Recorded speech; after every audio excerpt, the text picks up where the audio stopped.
Hello and welcome to Mint Talk India. हम पढ़ रहे हैं आपके एनसीईआरटी क्लास 6 मैथमेटिक्स का chapter number 7 fractions and this is part 4 video, जिसमें हम 7.6 टॉपिक इक्विवेलेंट फ्रैक्शंस पढ़ेंगे। इस चैप्टर के बाकी सभी पार्ट्स के वीडियो लिंक्स आपको इसी वीडियो के नीचे डिस्क्रिप्शन बॉक्स से मिल जाएंगे और you can see the playlist of class 6 mathematics in Mint Talk India channel. But before we start today's class, here is a short introduction about me. So our next topic is equivalent fractions. Equivalent शब्द equal से आया है and equivalent means equal in value. तो जैसे आप इस following figures को देखिए, यहाँ पे दूर से देख के लग रहा है ना, एक स्क्वायर के आधे पोर्शन में, हाफ पोर्शन में ये शेडेड किया गया है। वैसे ही सेकंड वाले स्क्वायर को भी दूर से देख के हमें लगेगा कि आधे पोर्शन में ही शेडेड हो रखा है, और तीसरे वाले फिगर में भी हम देख सकते हैं कि स्क्वायर के आधे पोर्शन में ही शेड किया हुआ है। तो सिर्फ फिगर देख के ही हम बोल सकते हैं कि तीनों फिगर्स इक्वल हैं। लेकिन हर बार तो हमारे पास ड्राइंग किया हुआ नहीं रहता। अगर हमें सिर्फ टोटल नंबर ऑफ पार्ट्स में से शेडेड पार्ट को नंबर में लिखना है, न्यूमरेटर डिनोमिनेटर करके, तो हम लिखेंगे कि out of total 2 equal parts only 1 part is shaded. Second figure में भी out of total 4 equal parts only 2 parts are shaded. और तीसरे पिक्चर में 1 2 3 4 5 6 out of total 6 equal parts 1 2 3 portions are shaded. तो हम बोल सकते हैं कि 1/2, 2/4 and 3/6 all 3 are equal in value. क्योंकि हमने जब ड्राइंग करके देखा तो ये तीनों ड्राइंग देखने में बिल्कुल एक जैसे लग रहे थे। तो इस टाइप के फ्रैक्शन को हम इक्विवेलेंट फ्रैक्शंस बोलते हैं, जो इक्वल इन वैल्यू के हैं। लेकिन हर बार ऐसे ड्राइंग करके हमारे लिए आंसर फाइंड आउट करना उतना फिजिबल नहीं होता। तो हम किसी भी गिवन फिगर में से और भी ज़्यादा इक्विवेलेंट फ्रैक्शंस कैसे निकाल सकते हैं? न्यूमरेटर एंड डिनोमिनेटर को सेम नंबर से मल्टीप्लाई करके। तो जैसे 1 में अगर हम 2 मल्टीप्लाई कर रहे हैं तो डिनोमिनेटर में भी हम 2 मल्टीप्लाई करेंगे। What we will gate? 1 2 ज़ा 2 एंड 2 2 ज़ा 4। हमें मिल गया सेकेंड इक्विवेलेंट फ्रैक्शन। उसी तरीके से अगर हम ऊपर मल्टीप्लाई बाई 3 करेंगे, नीचे भी हमें मल्टीप्लाई बाई 3 करना है। सो 1 3 ज़ा 3 एंड 2 3 ज़ा 6। हमें मिल गया दूसरा वाला equivalent fraction. So like this, अगर हमें ये देखना है कि गिवन फ्रैक्शंस में से क्या वो इक्विवेलेंट फ्रैक्शंस हैं, तो हम इस तरीके से चेक करके देख सकते हैं क्या वो सेम नंबर से मल्टीप्लाई होके ही नया वाला फ्रैक्शन बन रहा है कि नहीं। For example, try these questions. Number 1, are 1/3 and 2/7 equivalent fraction? उसी तरीके से 2 और हमारे पास क्वेश्चन है। पहले हम पहले वाले को देखते हैं। इधर न्यूमरेटर में 1 है और इधर न्यूमरेटर में 2 है। तो 1 में हम क्या मल्टीप्लाई करें कि हमारे पास 2 आए? ऑब्वियसली 2 मल्टीप्लाई करेंगे। 1 2 ज़ा 2। तो डिनोमिनेटर में भी हमें मल्टीप्लाई बाई 2 ही करना है, ऊपर नीचे सेम नंबर से मल्टीप्लाई। सो 3 2 ज़ा 6 होता है, लेकिन यहाँ पे 7 लिखा है। So we can say that 1/3 and 2/7 are not equivalent fraction. Now let us see the second example. 2 के साथ हम क्या मल्टीप्लाई करें कि हमारे पास 2 ही रह जाए? तो वो होगा 1। 2 1 ज़ा 2। तो हमें नीचे भी, ऊपर भी अगर 1 से मल्टीप्लाई करेंगे, नीचे भी 1 से ही मल्टीप्लाई करना है। 5 1 ज़ा 5 होना चाहिए था, यहाँ लिखा है 7। इसका मतलब 2/5 इज नॉट इक्विवेलेंट टू 2/7। उसी तरीके से तीसरा वाला एग्जाम्पल भी देखते हैं। 2 में हम क्या मल्टीप्लाई करें कि हमें 6 मिल जाए? 2 1 ज़ा 2, 2 3 ज़ा 6 होता है। तो ऊपर अगर हम 3 से मल्टीप्लाई कर रहे हैं तो नीचे भी हमें मल्टीप्लाई बाई 3 करना है।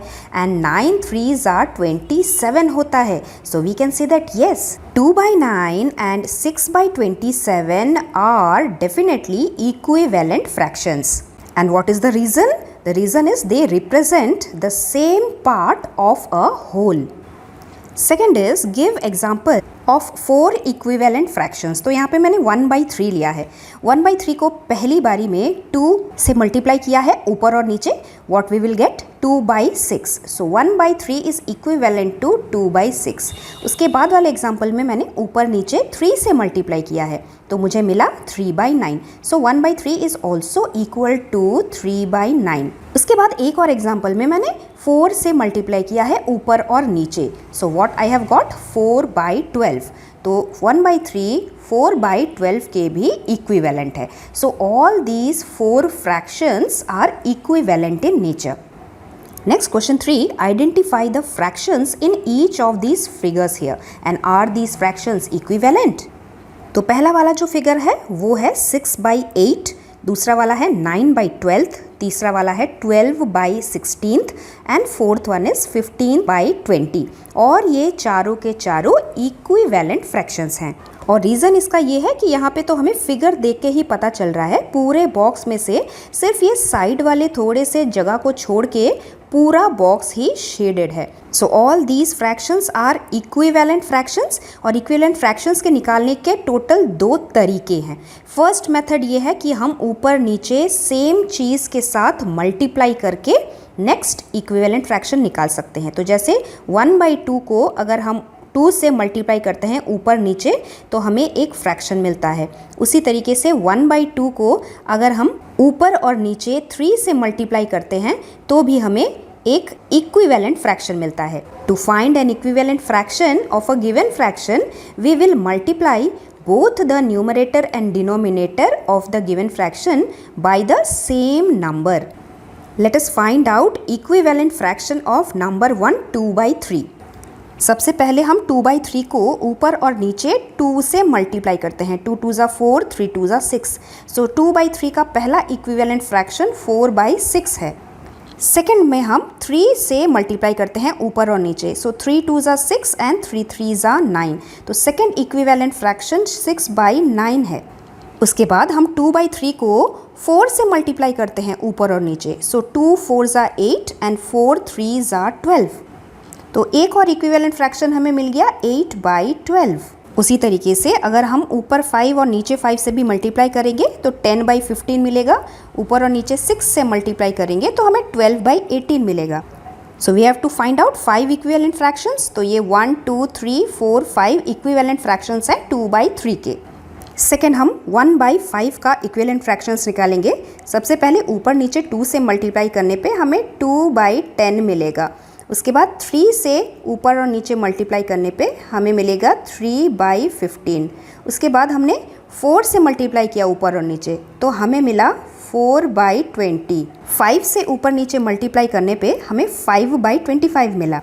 और 6 से ऊपर नीचे मल्टीप्लाई करने पे हमें 6/30 मिला। तो ये पाँचों, ये 5 हुए इक्विवेलेंट फ्रैक्शन 1/5 के। उसके बाद 3/5 का हमने टोटल 5 इक्विवेलेंट फ्रैक्शन निकाला। सेम तरीके से ऊपर और नीचे 2 से मल्टीप्लाई करने पे 6/10 हमें यहाँ मिलेगा। उसके बाद 9/15 मिलेगा अगर हम ऊपर नीचे 3 से मल्टीप्लाई करेंगे। उसके बाद हमें 12/20 मिलेगा अगर हम ऊपर और नीचे 4 से मल्टीप्लाई करेंगे। हमें मिलेगा 15/25 अगर हम ऊपर और नीचे ऐसे 5 से मल्टीप्लाई करेंगे। और अगर हम न्यूमरेटर डिनोमिनेटर 6 से मल्टीप्लाई करेंगे तो हमें 18/30 मिलेगा। तो ये 5 इक्विवेलेंट फ्रैक्शंस हमें मिले 3/5 के। सिमिलरली इक्विवेलेंट फ्रैक्शन ऑफ 5/9 हम पहले ऊपर नीचे 2 से मल्टीप्लाई करेंगे, हमें मिलेगा 10/18। हम ऊपर नीचे 3 से मल्टीप्लाई करेंगे, हमें मिलेगा 15/27। हम ऊपर नीचे 4 से मल्टीप्लाई करेंगे, वी विल गेट 20/36। ऊपर नीचे 5 से मल्टीप्लाई करेंगे, हमें मिलेगा 25/45। ऊपर नीचे हम 6 से मल्टीप्लाई करेंगे and we will get 30/54। So all these 5 are equal in value. Equivalent fraction है 5/9 के। ये इक्विवेलेंट फ्रैक्शंस हमने मल्टीप्लाई करके निकाला। Another way to find out equivalent fraction is to divide a given fraction by the same number. Now think about this figure.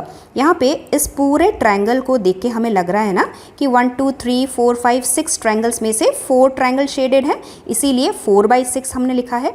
यहाँ पे हमने इन पूरे ट्रायंगल्स को 2 2 का ग्रुप बना दिया है। 2 ट्रायंगल्स 2 ट्रायंगल्स 2 ट्रायंगल्स और उसके बाद हमने फ्रैक्शन लिखा है। So 2 groups are shaded out of 1 2 3 triangles group. So 2/3 यहाँ पे लिखा है। फिगर देख के तो हमें साफ साफ पता चल रहा है कि ये दोनों सेम हैं। तो इसका मतलब 4/6 2/3 ये दोनों भी इक्विवेलेंट फ्रैक्शंस हैं। बिना ड्राइंग किए हमें कैसे पता चलेगा कि इक्विवेलेंट फ्रैक्शंस हैं या नहीं?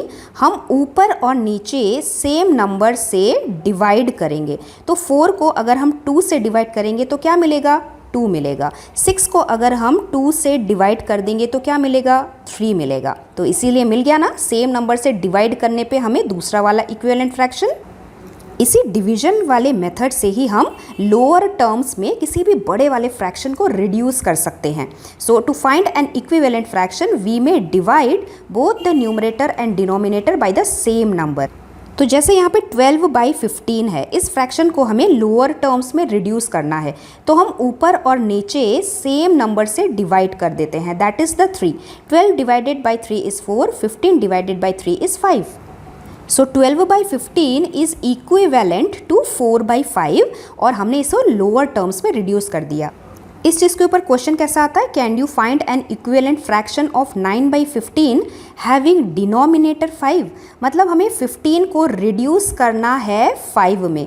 15 को हम कैसे डिवाइड करें कि वो 5 आ जाए। अब 5 का टेबल काउंट करो, 5 1 ज़ा 5, 5 2 ज़ा 10, 5 3 ज़ा 15। मीन्स 15 को अगर हम डिवाइडेड बाई 3 करेंगे हमें 5 मिल जाएगा, तो हमारा डिनोमिनेटर 5 हमें मिल गया। नीचे अगर हम 3 से डिवाइड कर रहे हैं तो ऊपर भी तो डिवाइडेड बाई 3 करेंगे। 9 को 3 से डिवाइड करने पे हमें क्या मिलेगा, 3 मिलेगा। तो अगर हमें डिनोमिनेटर 5 चाहिए, इस वाले फ्रैक्शन को रिड्यूस करके हमें 3/5 आंसर मिलेगा। उसी तरीके का example 3, find the equivalent fraction of 2/5 with numerator 6। अब न्यूमरेटर 6 मतलब 2 से हमें 6 बनाना है, बड़ा नंबर करना है। तो बड़े नंबर के लिए हम क्या करते हैं, मल्टीप्लाई करते हैं। 2 में क्या मल्टीप्लाई करेंगे, 3 मल्टीप्लाई करेंगे तो हमें 6 मिल जाएगा। 2 3 ज़ा 6। ऊपर अगर मल्टीप्लाई कर रहे हैं 3 से तो नीचे भी तो हमें 3 से ही मल्टीप्लाई करना है। 5 3 ज़ा 15 होगा, तो हमारा आंसर क्या बनेगा, 6/15। एग्जाम्पल 4 में हमें इक्विवेलेंट फ्रैक्शन फाइंड आउट करना है 15/35 का विथ डिनोमिनेटर 7। तो देखिए डिनोमिनेटर 35 से 7 बन रहा है, मतलब लोअर टर्म्स में रिड्यूस हो रहा है। छोटे नंबर के लिए हम क्या करेंगे, हम डिवाइड करेंगे। 35 को किससे डिवाइड करेंगे कि 7 आ जाए, 7 का टेबल काउंट करो। 7 5 ज़ा 35 होता है, मतलब अगर हम 35 को ही 5 से डिवाइड कर देंगे तो हमें 7 मिल जाएगा, correct. Now we have to divide the numerator also with 5। 15 को 5 से अगर हम डिवाइड करेंगे हमें 3 आंसर मिलेगा। So 3/7 is our answer. Now equivalent fraction का एक बहुत ही इंटरेस्टिंग फैक्ट है, जिसका इस्तेमाल हम ये फाइंड आउट करने के लिए कर सकते हैं कि कोई भी गिवन दो फ्रैक्शंस इक्विवेलेंट है या नहीं। एंड दैट इज, दो फ्रैक्शंस में से अगर हम क्रॉस नंबर को मल्टीप्लाई करें और उसके बाद ऐसे ऊपर और नीचे मल्टीप्लाई करके अगर हमें सेम नंबर मिलता है तो वो दोनों फ्रैक्शंस इक्विवेलेंट होते हैं। सो फॉर एग्जाम्पल पहला वाला, the product of numerator of the first and the denominator of the second fraction 1 9 ज़ा 9। उसके बाद product of the numerator of second fraction and the denominator of the first fraction 3 3 ज़ा 9। तो जैसे ये 9 9 same to same आ गए, इसका मतलब ये जो 1/3 है एंड 3/9 है, ये दोनों इक्विवेलेंट फ्रैक्शन है। इस तरीके से हम किसी भी दो फ्रैक्शन को इक्विवेलेंट है या नहीं वो चेक कर सकते हैं। तो यहाँ पे भी सेम किया है, 4 35 ज़ा 140 एंड 28 5 ज़ा 140। अब ये दोनों बराबर आ गए, इसीलिए ये दोनों इक्विवेलेंट फ्रैक्शन है। अब तीसरा वाला 1 16 ज़ा 16। उसके बाद ये वाला क्रॉस 4 4 ज़ा भी 16। So we will write that yes, 1/4 4/16 equivalent fraction है। The next one 2 15 ज़ा 30। उसके बाद दूसरा वाला क्रॉस 10 3 ज़ा भी 30। That means yes, 2/3 10/15 equivalent fractions हैं। Last one 3 56 ज़ा 168 और उसके बाद दूसरा क्रॉस 24 7 ज़ा भी 168। That means yes, 3/7 एंड 24/56 ये दोनों फ्रैक्शंस इक्विवेलेंट फ्रैक्शंस हैं।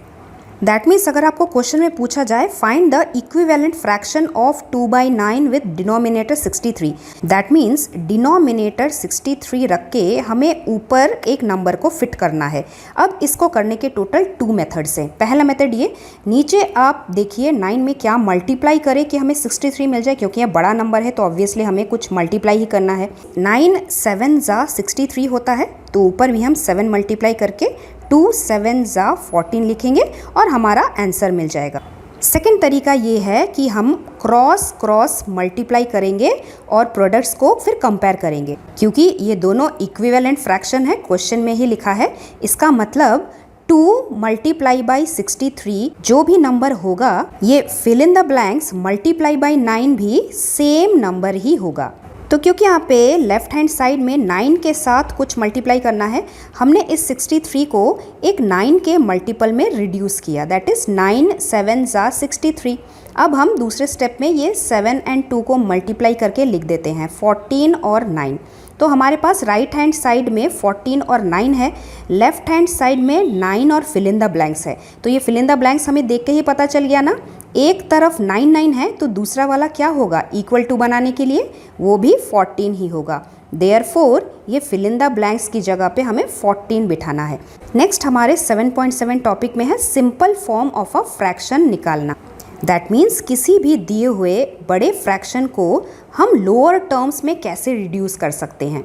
तो एक तरीका तो ये है कि अगर हमें ऊपर नीचे सेम कॉमन नंबर से हम कैंसिल आउट करते तब तक करते रहेंगे जब तक कि हमें कॉमन फैक्टर्स मिलने बंद हो जाएं। तो जैसे 36 और 54 दोनों इवन नंबर है, तो अगर हम इसे 2 से कैंसिल आउट करेंगे, दैट मीन्स 2 से डिवाइड करेंगे तो हमें 18 मिलेगा। 54 को भी 2 से कैंसिल करेंगे 2 के टेबल में, यानी कि 2 से डिवाइड करने पे हमें 27 मिल जाएगा। लेकिन 18 बाई 27 को हम और भी रिड्यूस कर सकते हैं क्योंकि ये 9 के टेबल में जाता है। 9 2 ज़ा 18, 9 3 ज़ा 27। 2/3 का कोई भी कॉमन फैक्टर नहीं है, मतलब कि इसे हम और ज़्यादा रिड्यूस नहीं कर सकते। तो ये है फर्स्ट मेथड कि हम slowly step by step cancel out करते करते फाइनल हमारे आंसर तक पहुँचते हैं। और ये स्टेप हमें तब तक करना है जब तक कि हमें नो कॉमन फैक्टर एक्सेप्ट 1 मिल जाता है, तभी हम बोलेंगे a fraction is said to be reduced into simplest form. लेकिन इसका एक और शॉर्टेस्ट तरीका है, और वो ये कि ऊपर वाला नंबर और नीचे वाला नंबर, इन दोनों नंबर्स का हम हाईएस्ट कॉमन फैक्टर यानी कि HCF निकालेंगे और फिर उसी HCF से ऊपर नीचे दोनों नंबर को डिवाइड कर देंगे। हाईएस्ट कॉमन फैक्टर निकालने के लिए हम दोनों नंबर्स का सेपरेटली प्राइम फैक्टराइजेशन करते हैं। 36 का प्राइम फैक्टराइजेशन किया, 2 2 3 3 हमें मिला।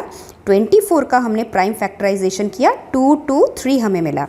उसके बाद कॉमन फैक्टर्स क्या है, 2 यहाँ पे भी है, 2 यहाँ पे भी है, लिख दो 2, 2 यहाँ पे भी है, 2 यहाँ पे भी है। उसके बाद मल्टीप्लाई करके लिख दो 2, यहाँ पे 3 है, यहाँ पे 3 है, मल्टीप्लाई करके लिख दो 3। यहाँ पे 3 है लेकिन और यहाँ पे 3 नहीं है, इसलिए हम यहाँ पे नहीं लिखेंगे।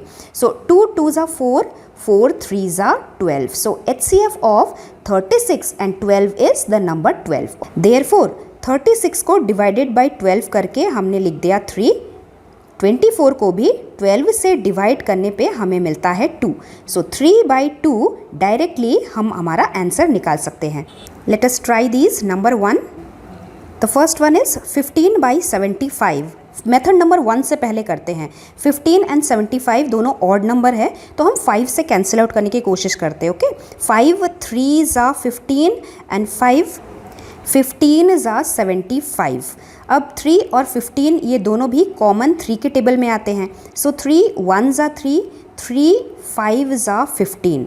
इसके बाद 1 और 5 को हम और रिड्यूस नहीं कर सकते, तो हमारा रिड्यूस्ड फ्रैक्शन क्या हुआ, 1/5 is our fraction in simplest form. अब इसी आंसर को हम HCF के द्वारा निकालते हैं। HCF निकालने के लिए हमें दोनों नंबर्स का सेपरेटली प्राइम फैक्टराइजेशन करना है और फिर कॉमन फैक्टर्स फाइंड आउट करना है। 5 यहाँ पे भी है, 5 यहाँ पे भी है, वी विल राइट 5। यहाँ पे 3 है, 3 यहाँ पे भी है, we will multiply and write 3। उसके बाद 2 2 यहाँ है लेकिन यहाँ नहीं है और हमें आगे कुछ नहीं लिखना है। तो HCF क्या हुआ, 5 3 ज़ा 15। तो हम इसी HCF से हमारे 15 एंड 75 न्यूमरेटर डिनोमिनेटर को दोनों को हमें डिवाइड करना है।